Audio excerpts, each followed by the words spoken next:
You yourself are a veteran. Can you tell us about how you first got into, you were in the Marines, right? For 5 years? Right. Is that correct? Yep. Right.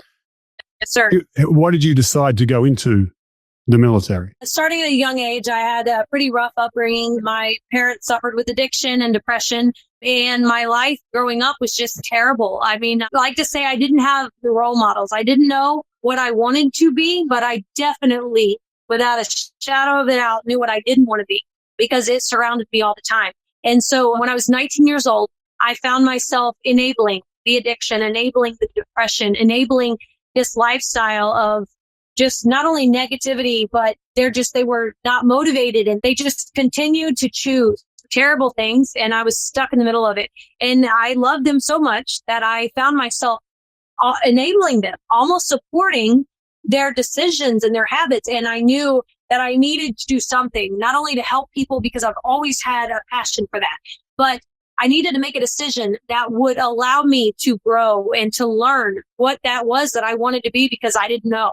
I didn't have the role models that I needed growing up. So at 19 years old, I went to the recruiting station in my town. I was working 2 full-time jobs. I was going to school full-time in the healthcare field. And I just went and looked what they had to offer, from Air Force to the Marine Corps to the Navy and across the board. And the Marine Corps was the finest fighting force. And that stuck out to me because I go from the lowest of the low and the most depressed and the, drug driven, and it was all just so negative. And to tell me that you're the finest fighting force, the most motivated, the most driven, well, that's what I want to be. And that was the first time in my life that I honestly looked at someone and something and thought, that is the life that I want, that because it was just so opposite of what I knew. So then as I sat down and I said, well, what could I do? What could I do while in the military, in the Marine Corps and the military police? So, I saw the military police and it immediately struck a chord because growing up in that rough childhood, that rough upbringing, one thing that I can think of help, of the good guys, of the people that are supposed to come in and do something good and right was the police. And so I was like, that's even better. Not only could I be a part of the finest fighting force, but I could actually be there for people that are going through hell on a personal level, on a family level, and everything in between. So I chose the United States Marine Corps. I chose military police officer. And before I know it, I was but the only female on a SWAT team as part of the Marine Corps in Beaufort, South Carolina, Parris Island. Being a trailblazer in a number of ways. Well, sir, there are a couple of things further down your storyline that I'm going to circle back to, and that seems like it's a theme. I want to quickly grab something you mentioned there in your story, and it made me immediately think of you, Justin, because we've known each other for a number of years, crossed paths before I even moved to the United States. And Lacey just mentioned that she was doing, that life was a bit of a jumble, and then she saw something that really resonated because she wanted to help people and be there for them in a time they really need it in a way that many other people can't do, right? And I know that's part of why you ended up being a mental performance coach. Can you tell us a little more about that? Because you were doing journalism school, right? Or something like that? Yeah, I went into sports broadcasting. There you go. Now I went into being a teacher, high school teacher.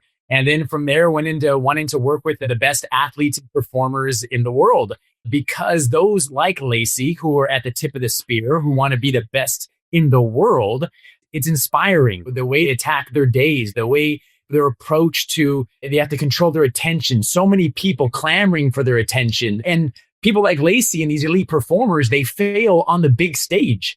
The pressure that these elite performers have to experience day in and day out, the people sliding into their DMs, the things that people say to them without even knowing them, that's the group I want to work with. And also, they have such tremendous impact. To see Lacey and these other elite athletes, when they respond to somebody on Instagram or on social media, an autograph, the simple hello, to have that kind of impact, that's what inspires me as well. So it is mutually edifying to not only be surrounded by people who are of that calendar, but to be able to talk with them and to help them on their own journey is such an honor. Part of that there that really resonates to me, I do similar work with NBA players, Major League Baseball players, some other industries, but really one of the biggest things with people who are, Lacey, at your level, it's just amazing the amount of people who look up to you, that some of the skills and some of the incidences we're going to touch on in today's show, some of the learnings and the growth that you've had, it actually applies to anyone in any walk of life, that you learn these skills, they can really improve their own lives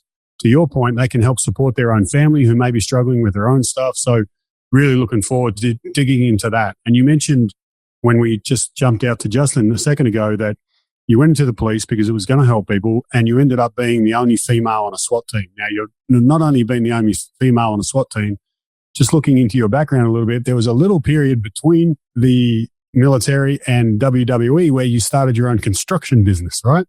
Which is not necessarily the most feminine environment. You found being a trailblazer in those areas. I mean, it's empowering. I mean, as a mother of a little girl myself, she's 7 years old, and having the childhood that I did, you don't really have an option in life. You know, sometimes it just knocks you down over and over, and it's hard. And so being well-rounded and confident to me is so important because, and I do thank God every day that my childhood wasn't perfect because it has made me the woman that I am. My father did construction my whole life, so I was raised in it. I've been around it.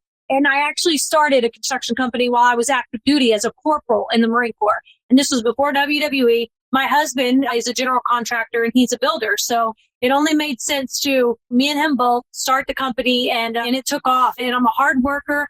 And I was like, my dad taught me quite a lot in life, from good to bad and everything in between. And I said, this is something that I know it's normal to me. And so even my daughter goes out on job sites, grabs a hammer, grabs a drill at 7 years old and she gets in there and she puts in the work. So it's multitasking and juggling. Super cute. I want to dig into the, two parallels there where you were on a construction site as a female, both growing up, but also running your own construction business when you're in the Marines and being the only female in a SWAT team. Like, tell us a lesson, the first lesson you learned being the only female or being a rare female in those environments. Like, how was that tough for you? What was the toughest part of that? Every time they're going to underestimate you. They are going to assume that you are only capable of so much. And it is our jobs as women to prove them wrong. And that doesn't mean go out there and say that you can do what the men can do. No, because you know what? We're women. We should be proud of that. I love being a beautiful, feminine, strong mother. I love being a wife. I love being a woman. But it's not so much proving that we could do what the men can do. It's proving that we could do our job. Okay. And it all depends on what job you have. And I'm a firm believer in that. It just so happened that I was on the SRT, which is Special Reactions Team. It just so happened. I don't look at it like I say that I was the only woman because that's empowering. That sounds empowering. And it is. And it should be.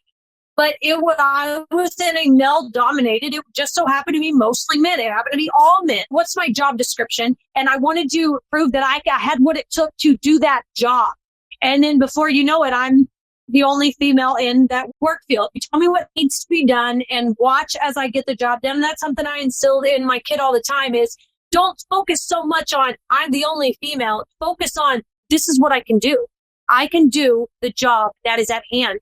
And I feel like, and if you look at it that way, then it empowers more and more to where it's not so taboo. Eventually one day it won't be looked at like, wow, and it should. You should be proud. But I feel like a lot of times women are looked at like, oh, can she do that? And it shouldn't be that way because just watch. And we as women should prove that we can do the job. Not that we could be the only female. No, that we could do the job because it goes different ways. Not only just in sports. What is your athletic position? What is your job? And then go as the jobs that we could do and see what we're capable of. It's a great way of looking at it. And it really is one of the great levelers of sport in general or of any other competitive industry, also in the military, is like, are you able to do this job or not? It doesn't matter what you look like. It doesn't matter where you come from. Can you do the job that we need or not? And if you're able to, you should be able to build a career around it. Justin, I can throw to you here in one of two ways, and you can take whichever one you want. One is you work with professional athletes and there is a meritocracy. It's not a matter of like, your dad played in the big leagues, so you get to play. It's can you get the numbers or not? That's one way. And there are some parallels there for you to play with. But there's also the other one of you have a daughter who is incredibly talented, who is an actress at the highest level. She was on a blockbuster with The Rock, Dwayne "The Rock" Johnson. So she's a big league player herself. So she's doing amazing things. And you're hearing Lacey talk about that in terms of being able to do the job. But pick one of those to go with, whether you want to draw the parallel with the athletes or with your daughter. Well, what's interesting is, do you hear the passion of Lacey? Like, do you just see that just love about it? You can just hear it. It's palpable. It's visceral. It creates this. And that is when you see the people who are the best in the world, they just focus on what they can control and their ability to choose where they're going to put their attention. They can choose to focus on the probability. The odds don't favor people like Lacey. If you were to say, what are the odds that she's going to accomplish what she accomplishes? What are the odds that these NBA players, the NFL players, my daughter, the odds are not stacked against them. It's not for them. But the people who are passionate about what they do, they know their why, they know who they are. They don't care about the odds. They're just focused on the task in front of them, and they just attack and they fail and they learn. And another thing as well is what I see in hearing Lacey's story and a lot of the stories that I hear with these athletes I work with, they have a very tight circle of family members and friends who they love, and take all WWE superstar away for these athletes, take the World Series away for my daughter, take all of her stuff away. She knows these people know they have a circle of people who love them no matter what.